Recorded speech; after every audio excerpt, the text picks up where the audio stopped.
पे तारीख निर्भर नहीं।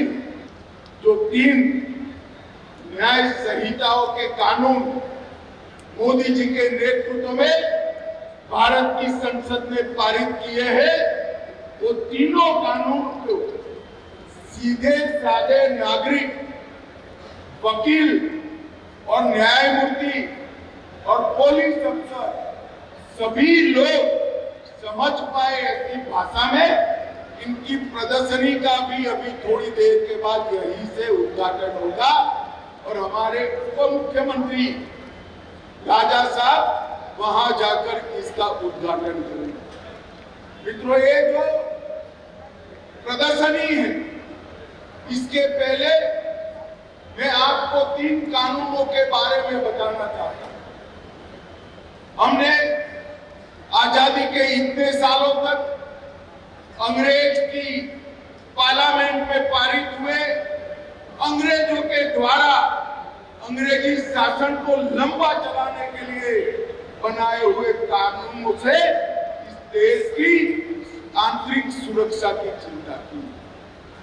इतने सालों के बाद, लगभग 150 साल बाद नरेंद्र मोदी जी के नेतृत्व में भारत के संविधान के अनुरूप भारत की संसद से पारित और भारत के लोगों के कानूनी अधिकारों की रक्षा के लिए पारित कानूनों से अब देश चल रहे हैं और इसका कितना बड़ा प्रभाव आने वाले दिनों में पड़ने वाला है, मैं आपको थोड़े समय के बाद बताऊंगा। मगर आज मैं उड़ीसा की जनता को बताना चाहता हूं, इस कानूनों के माध्यम से 2028 के बाद कोई भी एफआईआर देश के किसी भी कोने में रजिस्टर होगी, 3 साल के ही समय में सुप्रीम कोर्ट तक न्याय देने की प्रक्रिया समाप्त हो। तारीख पे तारीख निर्भर नहीं। ये कानून आने वाले दिनों में पूरी दुनिया मानेगी कि दुनिया के सबसे आधुनिक कानून। और ये कानूनों के लिए पूरी दुनिया को ये मानना पड़ेगा कि इस पूरी दुनिया के सबसे वैज्ञानिक कानून भी है। और इसीलिए हमने 7 साल के ज्यादा और 7 साल की सजा जिन जिन धाराओं में है, सभी में एफएसएल का परीक्षण कंपलसरी कानून तो बना दिया, मगर वैज्ञानिकी नहीं है तो एफएसएल का परीक्षण कहां से होगा। इसलिए देश भर में फॉरेंसिक साइंस लेबोरेटरीज और नेशनल फॉरेंसिक साइंस यूनिवर्सिटी के कैंपस बना। इसके साथ साथ हर जिले में देश में कम से कम एक ऑनलाइन एफएसएल लेबोरेटरी भी बना रहे हैं। आज उसका भी लोकार्पण यहाँ होने वाला है।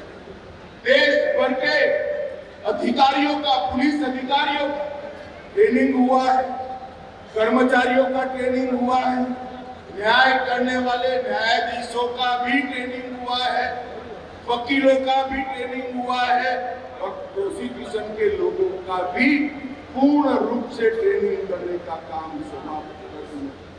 और आज मैं यहाँ पर जब आया हूँ, तब उड़ीसा ने भी इस कानून के कारण जो नए कानूनों से रजिस्टर्ड एफआईआर है, उसमें हमने 87% से ज्यादा लोगों को दोष सिद्धि करने का काम करा है। मतलब हर 100 में से 87 लोगों को सजा कराने का काम ये नए कानून है। एक जमाने में लोग गुनाह कर छूट जाते थे, अब साइंटिफिक अप्रोच और साइंटिफिक एविडेंस के माध्यम से इनको सजा कराने का काम हुआ। आज एनएफएसयू और सीएफएसएल की भी यहाँ पर भूमि पूजन हुआ है। हमने ये कैंपस 3 साल में पूर्णतया काम करेगा 30 पाठ्यक्रम इसमें पढ़ाए जाएंगे और लगभग 2500 विद्यार्थी हमेशा इसके अंदर शिक्षा प्राप्त करेंगे। तो आज 3347 करोड़ की उड़ीसा सरकार की परियोजनाएं भी आगे बढ़ रही है। 20 जिलों में साइबर अपराध और आर्थिक अपराध की शाखाओं का शुरुआत भी हुई और ढेर सारे सहकारिता क्षेत्र के कार्यक्रम यहीं से हो रहे